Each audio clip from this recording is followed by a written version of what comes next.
This image captures a further episode in Northern Ireland's 1968. It shows a large gathering headed up by the leaders of the various bodies affiliated with the Northern Ireland Civil Rights Association crossing Londonderry's Craigavon Bridge on the 16th of November 1968. This march came off the back of and was in response to mounting tensions in the period following the 5th of October march in the city.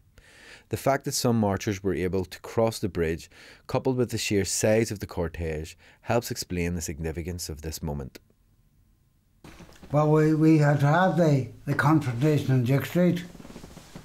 We had all sorts of meetings to make up our minds how we were going to approach this. There was a great deal of tension in the city at that time, and everybody was asking how this was all going to be played out. Now, I've told you about, we had this ceremonial breaking of the barrier, but something more important happened after that.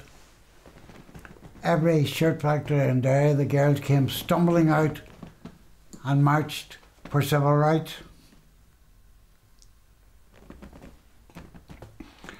So my shirt factory, they came out. This whole city was marching. The whole city was involved in civil rights. That demonstrated to me what peaceful protests could do. That was very carefully marshalled. It was a very good piece of political choreography, where these huge numbers were coming across the Craigavon Bridge, and you'd get the respectable leadership in the front, and the respectable leadership went across the barricades. The police knew that they couldn't hold these numbers, and I assume there was some understanding that this is what was going to happen. But it sort of reinforced my sense that you could get political reform through peaceful means. They were obviously in discussions with the police on how to handle the situation so that it would not break down into violence. So my memory is that there was a stage-managed breach of the barrier by some of the committee, and that aspect of it passed off peacefully. And that's the kind of conflict management that you tend to get now, even in Northern Ireland today. You know, you try to negotiate between the police and marchers, or you try and have communities who are objecting to the activities of other communities talking with each other and so on. So that's probably the earliest example of deals being done in order to prevent masses of people ending up in conflict with the authorities. But yet the point is made. Well, there had been differences of opinion as on the first civil rights march in Derry. The radicals had been in favour of confrontation, and the majority were not. And after the events of the 5th of October, there was a meeting, I think largely called by John Hume, and the radicals were really moved out. That was extremely important, because it was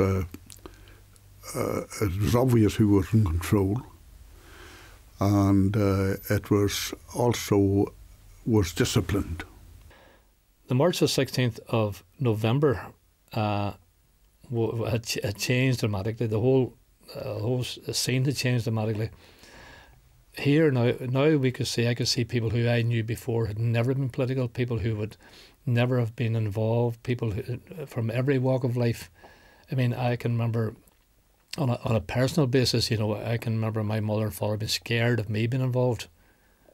But I can remember now on the 16th of November, they weren't scared of me being involved, you know, and my father was involved.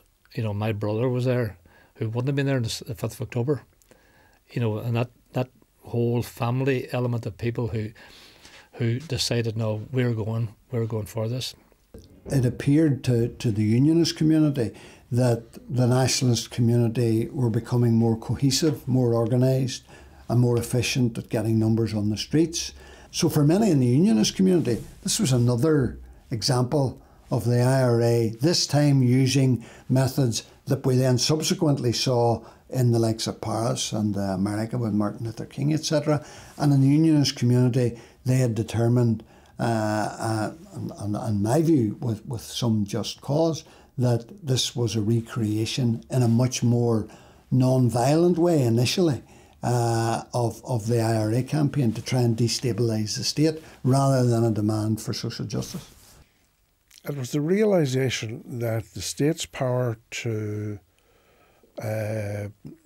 pen us into the kind of limited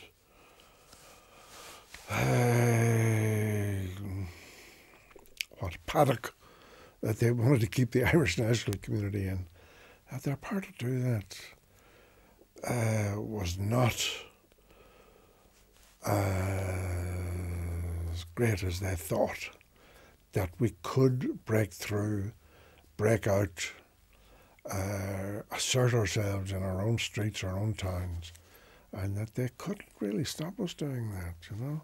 That's not to say that we sort of got the sense that we're winning here, we're going to win, but that we could get onto the playing surface and that we could engage the authorities in a way that they couldn't stop, that we could attract the attention of the world. Well, I always had a concern about the civil rights movement. I mean, that concern never left me. As a group or organisation, to a degree, to me, it ebbed and flowed. But that can be expected in such a loose type, or seemingly loose type, of organisation as the civil rights. And it appeared a loose, all things to all men. That's what the preaching was, but the content was a different matter altogether.